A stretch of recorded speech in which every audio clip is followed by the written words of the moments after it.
दोस्तों, हम सबको पहेलियाँ पूछना और उनके जवाब देना तो काफ़ी पसंद होता है, लेकिन जब बात पैराडॉक्स की हो तो इसे कोई नहीं सुलझा पाता, क्योंकि ये होते ही ऐसे हैं। तो अगर आपको नहीं पता कि पैराडॉक्स किसे कहते हैं तो आपको आगे वो भी पता चल जाएगा, तो वीडियो को पूरा ज़रूर देखना।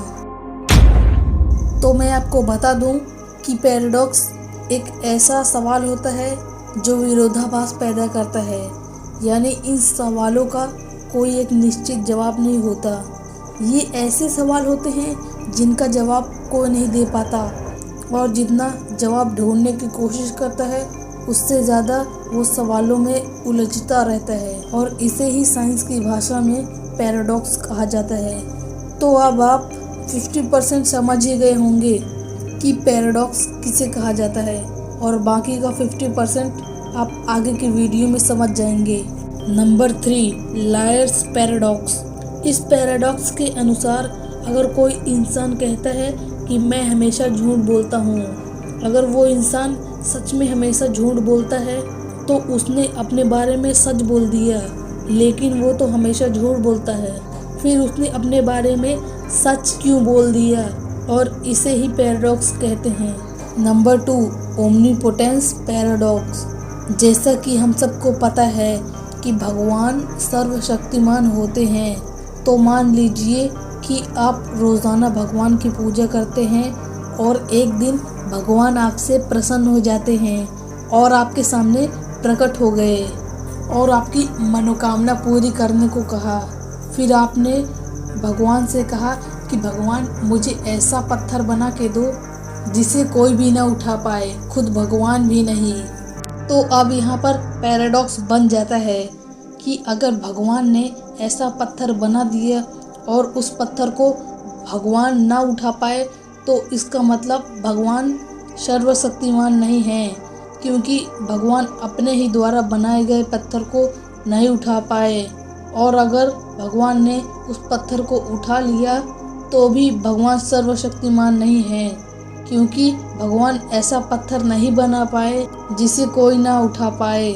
Number 1, paradox of the court. इस पैराडॉक्स के अनुसार एक लड़के को वकालत सीखनी है, लेकिन उसके पास पैसे नहीं हैं। फिर वो एक दिन एक टीचर के पास जाता है और कहता है कि मुझे वकालत सिखा दो, लेकिन मैं आपको फीस तभी दूंगा जब मैं अपना पहला केस जीत जाऊंगा।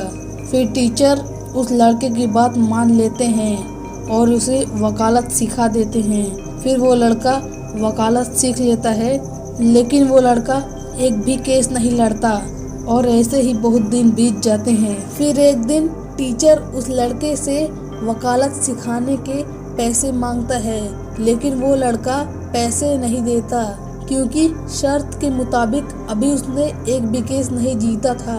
फिर टीचर उस लड़के के ऊपर फीस न देने के जुर्म में कोर्ट में केस कर देते हैं, और अपनी दलीलें रखी कि अगर टीचर केस जीत जाता है तो उस लड़के को टीचर को फीस देना पड़ेगा, और अगर टीचर केस हार गया तो वो लड़का अपना पहला केस जीत जाएगा और शर्त के मुताबिक उसे टीचर को फीस देना पड़ेगा।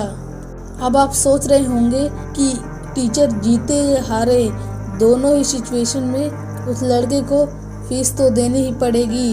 लेकिन रुको, अब मैं आपको इस कहानी का ट्विस्ट बताता हूँ। टीचर के बाद वो लड़का अपनी दलीलें कोर्ट में पेश करता है कि अगर मैं ये केस जीत जाता हूँ तो कोर्ट के मुताबिक मुझे टीचर को फीस देने की कोई ज़रूरत नहीं, और अगर मैं ये केस हार जाता हूँ तो भी मुझे टीचर को फीस देने की कोई ज़रूरत नहीं, क्योंकि शर्त के मुताबिक जब तक वो लड़का अपना पहला केस नहीं जीत जाता तब तक वो टीचर को फीस नहीं देगा।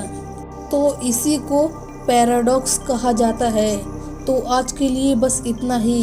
अगर आपको इस टॉपिक पर पार्ट 2 वीडियो चाहिए तो कमेंट करें पार्ट 2, हम वीडियो ज़रूर बनाएंगे। वीडियो पूरा देखने के लिए थैंक्स। जय हिंद, जय भारत।